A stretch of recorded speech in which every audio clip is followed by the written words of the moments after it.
கர்த்தருடைய பரிசுத்த நாமத்திற்கு மகிமை உண்டாவதாக. இந்த வார்த்தை கேட்கிற உங்கள் யாவரையும் கர்த்தராகிய இயேசுவின் நாமத்தினாலே அடியேன் வாழ்த்துகிறேன்.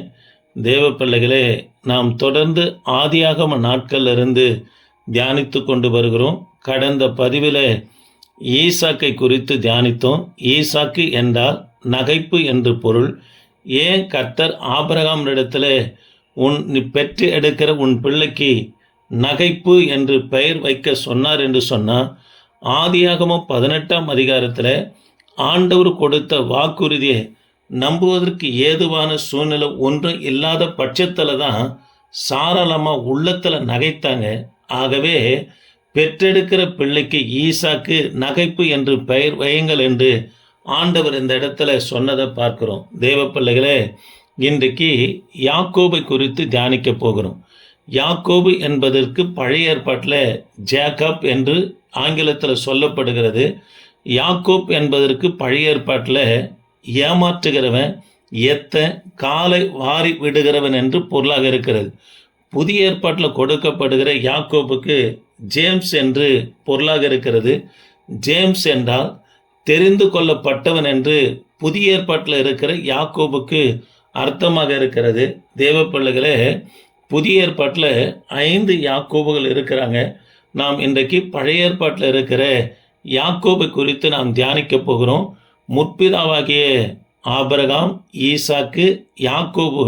இந்த யாக்கோபு தான் முற்பிதாவிலே பணக்காரராய் காணப்பட்டார் என்று சொல்லி ஆதியாக 32ஆம் அதிகாரம் 10ஆம் வசனத்தில் கோலும் கையுமாய் இந்த யோர்தானை கடந்து போனேன், இப்பொழுது 2 பரிவாரம் உடையவனா ஆனேன் என்று சொல்லுகிறத பார்க்கிறோம்.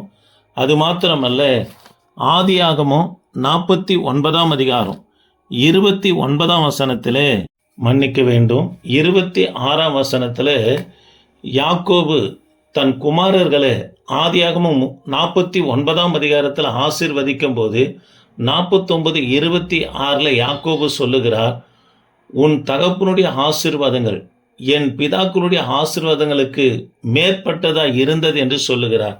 ஆக தேவ பிள்ளைகளே, 3 முற்பிதாக்கள் ஆபிரகாம், ஈசாக்கு, யாக்கோபு. இதில் யாக்கோபு தான் பணக்காரனாக இருந்தார் என்று ஆதியாகமம் 49:26 நாம் பார்க்கிறோம். ஆதியாகமம் 24:3 வாசித்து பார்ப்போமானா, ஆபிரகாம் எலியேசரை நோக்கி, என் மகனாகிய ஈசாக்குக்கு கானானியரிடத்தில் பெண் கொள்ளாமல் என் இனத்தார் என் தேசத்தார் இடத்துல போய் பெண் கொள் என்று சொல்லுகிறார். காரணம் தேவ பிள்ளைகளே, கானானியர் அந்நியனுகம். ஆபிரகாம் வந்த பிற்பாடு ஆபிரகாமுடைய இனத்தார் யெகோவா தேவனை சொந்த இரட்சகரை ஏற்றுக்கொண்டிருந்தபடினாலே எலியேசரை ஆபிரகாம் அனுப்புகிறத பார்க்கிறோம். தேவ பிள்ளைகளை, ஈசாக்கு பெண் பார்க்க போகவில்லை.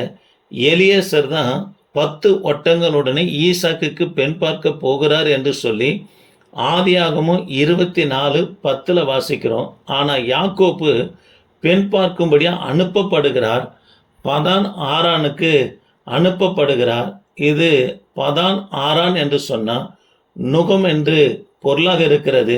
தேவ பிள்ளைகளே, ஆதியாகமம் 31ஆம் அதிகாரம் 7ஆம் வசனத்தில் 20 வருஷம் அவருடைய சம்பளம், யாக்கோப்புடைய சம்பளம் 10 முறை மாற்றப்படுகிறது என்று சொல்லி வேதத்தில் வாசிக்கிறோம். ஆதியாகமம் 12ஆம் அதிகாரம் 25 எரேமியா தீர்க்க தரிசன புஸ்தகம் 2ஆம் அதிகாரம் 20ஆம் வசனத்தில், பூர்வ காலம் துவங்கி நான் உன் நுகத்தடியை முறித்து உன் கட்டுகளை அறுத்தேன் என்று கர்த்தர் சொல்லுகிறத பார்க்கிறோம். தேவ பிள்ளைகளே, யாக்கோப்புடைய நுகத்தை உடைத்தவர் கர்த்தர் மட்டும்தான்.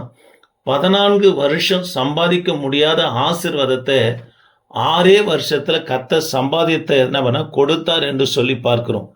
14 வருஷம் தன் மாமனாராகிய லாபானுடைய வீட்டில் யாக்கோபு ஆடுகளை மேய்க்கிறார். காரணம், அந்நாட்களிலே பெண் வீட்டிற்கு டவரியை மாப்பிள்ளை வீட்டார் தான் கொடுத்து பெண்ணை திருமணம் செய்யணும். யாக்கோபு போனதோ வெறும் கோலும் கையுமாய் புறப்பட்டு போனார். லாபானுடைய வீட்டில் பெண் எடுப்பதற்கு இவரிடத்துல ஒன்றும் இல்லாத பட்சத்தில் லாபானுடைய வீட்டில் டவரிக்காக 14 வருஷம் ஆடுகளை மேய்க்கிறார். இளையவளுக்காக தான் 7 வருஷம் ஆடுகளை மேய்க்கிறார். தன் மாமனாரால் வஞ்சிக்கப்பட்டு திரும்ப இளையவளுக்காகவே 7 வருஷம் ஆடுகளை மேய்க்கிறார். ஆக மொத்தம் 14 வருஷம் யாக்கோபு லாபானிடத்தில் ஆடுகளை மேய்க்கிறத பார்க்கிறோம். 14 வருஷம் சம்பாதிக்க முடியாத ஆசீர்வாதத்தை 6 வருஷத்துல கர்த்தர் யாக்கோப்புக்கு கொடுத்தார் என்று சொல்லி பார்க்கிறோம். தேவ பிள்ளைகளே, ஆதியாகமும் 30ஆம் அதிகாரம் 27ஆம் வசனம் 39ஆம் வசனம். ஒரு காலகட்டத்தில் லாபானுக்கும் யாக்கோபுக்கும் சம்பளத்தினால வாக்குவாதமும் பிரச்சனையும் வந்தது நிமித்தமா யாக்கோபு சொல்லுகிறார், கருப்பு உள்ளதும் புள்ளி உள்ளதும் வரி உள்ளதுமான குட்டிகளை போடுமானா அது என்னுடைய சம்பளமாய் இருக்கும் என்று சொல்லுகிறார். அதற்கு யாக்கோபு கையாண்டதான பொருள் என்னவென்று சொன்னா, ஆதியாகமும் 30ஆம் அதிகாரம் 37ஆம் வசனத்தை வாசித்து பார்ப்போம்னா, ஆடுகள் பொழியும் போது அதற்கு முன்பதாக புன்னை வாதுமை அர்மோன் மரத்தை வெட்டி போடுகிறார். இது நிமித்தம் ஆடுகள், அதாவது கருப்பு நிறம் உள்ளதும் புள்ளி உள்ளதும் வரி உள்ளதுமான குட்டியை போடல. இது கர்த்தரே யாக்கோபுக்கு நான் கொடுக்கிறத பார்க்கிறோம். ஆகவே தான் தேவ பிள்ளைகளே, 14 வருஷம் சம்பாதிக்க முடியாத ஆசீர்வாதத்தை 6 வருஷத்துல கர்த்தர் யாக்கோபுக்கு சம்பாதித்து கொடுக்கிறத நம்ம பார்க்கிறோம். தேவ பிள்ளைகளே, ஆதியாகமும் 12ஆம் அதிகாரம் 25 முதல் நாம் வாசித்து பார்ப்போம்னா ஆபிரகாமுடைய சம்பவத்தை பார்க்க முடியும். ஆதியாகமும் 26ஆம் அதிகாரம் ஒரே அதிகாரத்துல ஈசாக்குடைய சம்பவத்தை பார்க்கிறோம். ஆதியாகமும் 27ஆம் அதிகாரம் முதற்கொண்டு 47ஆம் அதிகாரம் வரைக்கும் யாக்கோபுடைய சம்பவத்தை பார்க்கிறோம். தேவ பிள்ளைகளே, நாம் யாக்கோபை கர்த்தர் எப்படி ஆசீர்வதித்தார் என்று யாக்கோபுடைய ஆசீர்வாதங்களை குறித்து நாம் தியானிக்க போகிறோம். ஆதியாகமும் 32ஆம் அதிகாரம் 27ஆம் வசனத்தை வாசிப்போம். மாத்திரமல்ல, ஆதியாகமும் 32ஆம் அதிகாரம் 22 முதல் 32 வரைக்கும் வாசித்து பார்ப்போம்னா, யாக்கோபு முழங்கால் படியிட்டு ஜெபிக்கும் போது கர்த்தருடைய அசைவை கண்டவுடனே ஆண்டவரை விடாம பற்றி கொண்டார். ஆண்டவர் சொல்லுகிறார், யாக்கோபே, பொழுது வெடிகிறது, என்னை விடு, நான் போக போறேன் என்று சொன்ன உடனே அதற்கு யாக்கோபு சொல்லுகிறார், நீர் என்னை ஆசீர்வதித்தால் ஒழிய நான் உம்மை விடமாட்டேன் என்று சொல்லுகிறார். தேவ பிள்ளைகளே, யூத கலாச்சாரம் என்னவென்று சொன்னா, தனக்கு பிடித்தமானவங்க வீட்டிற்கு வருவார்களானா உடனே அவங்க எழுந்து போகும்போது அவர்களுக்கு முன்பதாக போய் முழங்கால் படியிட்டு 2 கரங்களை மேலே உயர்த்திடுவாங்க. அவங்க போக மாட்டாங்க. அதே சம்பவத்தை தான் யாக்கோபு இந்த இடத்துல செய்கிறார். கர்த்தர் சொல்லுகிறார், பொழுது விடுகிறது, யாக்கோபே, நான் போக போகிறேன் என்று சொன்னதுக்கு காரணம் என்னவென்று சொன்னார், கர்த்தர் தன்னிடத்துல வந்திருக்கிறதே யாக்கோபு பிரசன்னத்தின் வாயிலாக உணர்ந்து நிமித்தமா உடனே 2 கைகளை உயர்த்தினார். ஆகவேதான் கர்த்தர் சொல்லுகிறார், யாக்கோபே, விடு, நான் போக போறேன் என்று சொன்ன உடனே அதற்கு யாக்கோபு சொல்லுகிறார், நீர் என்னை ஆசீர்வதித்தால் ஒழிய நான் உம்மை விடமாட்டேன் என்று சொன்ன உடனே அதற்கு ஆண்டவர் பெயர் கேட்கிறார். உன் பெயர் என்ன என்று சொல்லுகிறார். தேவ பிள்ளைகளே, யாக்கோப்புடைய பெயர் கர்த்தருக்கு தெரியும். யாக்கோப்புடைய தாத்தாவுடைய பெயர் ஆபிரகாமுக்கு பெயரிடுவாரனா, யாக்கோப்புடைய பெயர் நிச்சயமா கர்த்தருக்கு தெரியும். இந்த இடத்துல பெயரை கேட்டதுக்கு காரணம் என்னன்னா, ஆதியாகமம் 27ஆம் அதிகாரத்துல ஈசாக்கு யாக்கோபை பார்த்து உன் பெயர் என்ன என்று கேட்கிறார். ஏசா என்று பொய் சொல்லுகிறார்.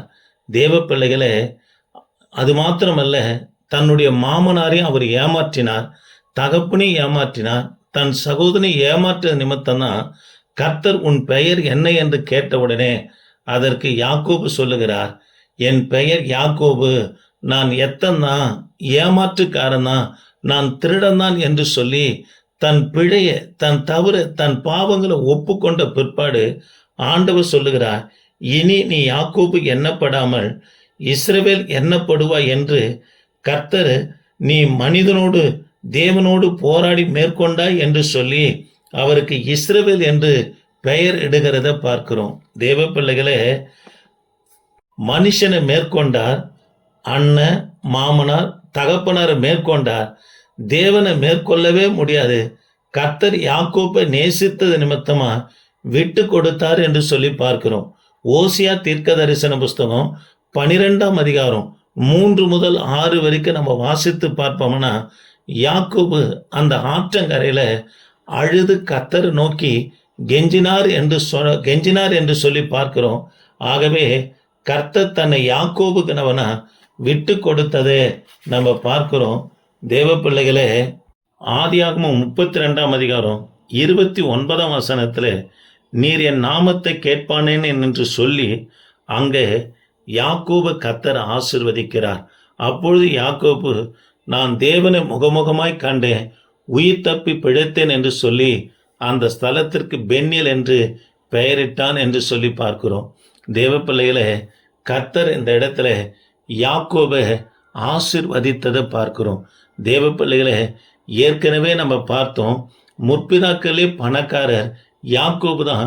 இங்கு என்ன ஆசீர்வாதத்தை ஆண்டவர் கொடுக்கிறார் என்று சொன்னார், 400 பேரோடு தன் சகோதரனாகி ஏசா வருகிறவர்களுக்கு முன்பதாக தன்னை காக்கப்பட வேண்டும் என்ற விண்ணப்பத்துக்கு தான் கர்த்தர் ஆசீர்வதித்தார். தேவ பிள்ளைகளே, நம் மேலே கர்த்தருடைய ஆசீர்வாதம் இருக்குமானா, இங்கே சொல்லப்படுகிறது பொருளாதார ஆசீர்வாதம் இல்லை, கர்த்தர் காக்கிற ஆசீர்வாதத்தை குறித்து சொல்லப்படுகிறது. ஊழியத்துக்கு விரோதமாகவும் சரி, பிள்ளைகளுக்கு விரோதமாகவும் சரி, நம்முடைய வேலைகளுக்கு விரோதமாகவும் சரி, யார் எழும்பினாலும் நம்மளை மேற்கொள்ளாதபடி காக்கப்பட வேண்டும் என்று சொன்னால், இதற்கு நம்ம மனுஷனையோ மனுஷ தயவையோ எதையும் தேடி போகக்கூடாது. கர்த்தர் நம்மளை காக்க வேண்டும்.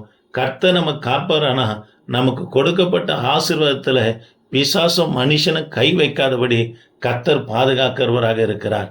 ஆகவே தான் பிசாசு யோபு 1ஆம் அதிகாரத்தில் போய் தேவனிடத்தில் கேட்கிறார், ஆண்டவரே, நீர் யாக்கோபுக்கும் மன்னிக்கணும், யோபுக்கும் உண்டான எல்லாவற்றையும் நீர் வேலை அடித்து வைத்திருக்கிறார் என்று சொல்லுகிறார். தேவ பிள்ளைகளே, கர்த்தருடைய ஆசீர்வாதம் நமக்கு இருக்குமானா கர்த்தர் நம்மளை காக்கிற தேவனாக இருக்கிறார். ஆகவே தான் ஆதியாகமம் 32ஆம் அதிகாரம் 29ஆம் வசனத்தில் இங்கே அவனை ஆசீர்வதித்தார் என்று சொல்லி பார்க்கிறோம். 400 பேரோடு வந்த ஏசா யாக்கோபை மேற்கொள்ள முடியாம 2 பேரும் கட்டி பிடித்து முத்தம் செய்து 2 பேரும் பிரிந்து போகிறத நம்ம பார்க்கிறோம். தேவ பிள்ளைகளே, தொடர்ந்து வேறொரு காரியத்தையும் யாக்கோபு குறித்து நாம் பார்க்க போகிறோம். தாவீது இதுவரை யுத்தத்தை கண்டதே இல்லை. 1 சாமுவேலின் புத்தகம் 17ஆம் அதிகாரத்தில் கோலியாத்திற்கு முன்பதாக நிற்கும் போதுதான் யுத்தத்தை காண்கிறார்.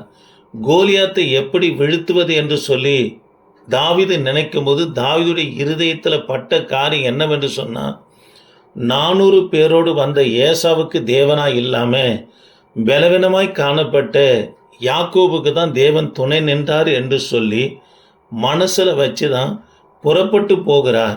கர்த்தர் கோலியாத்துக்கு தேவன் அல்ல, தாவீதுக்கு தேவனாய் இருந்து கோலியாத்தை வீழ்த்தினதை பார்க்கிறோம். தேவ பிள்ளைகளே, ஆகவே தான் தாவீது பாடின சங்கீதங்களிலே யாக்கோப்பின் தேவனே, யாக்கோப்பின் தேவனே என்று குறிப்பிடுகிறத பார்க்கிறோம். அருமையான தேவனுடைய பிள்ளைகளே, யாக்கோப்பின் தேவன் என்றால் பலவீனனின் தேவன் என்று பொருளாக இருக்கிறது. ஆகவே தான் யாக்கோப்பின் தேவன் எனக்கு உயர்ந்த அடைக்கலம் என்று சங்கீதங்களில் பார்க்கிறோம். தேவ பிள்ளைகளே, தொடர்ந்து கர்த்தருடைய வார்த்தை கேளுங்க, ஜெபிப்போம். கிருபையின் தேவனே, நாங்கள் உம்மை துதிக்கிறோம். ஆண்டவரே, இந்த வார்த்தை கேட்கிற ஒவ்வொரு பிள்ளைகளுக்கும் கர்த்தர் நீங்கள் தேவனாய் இருந்து வெற்றியை, விடுதலையை, நுகத்தை ஆண்டவரை முறித்து நீங்கள் வெற்றியை தரும்படியாய் ஜெபிக்கிறேன். ஆண்டவரே, தொடர்ந்து உமது பிரசன்னம் கூட இருக்கட்டும். இயேசு நாமத்தில் ஜெபிக்க நல்ல பிதாவே, ஆமென். Praise the Lord.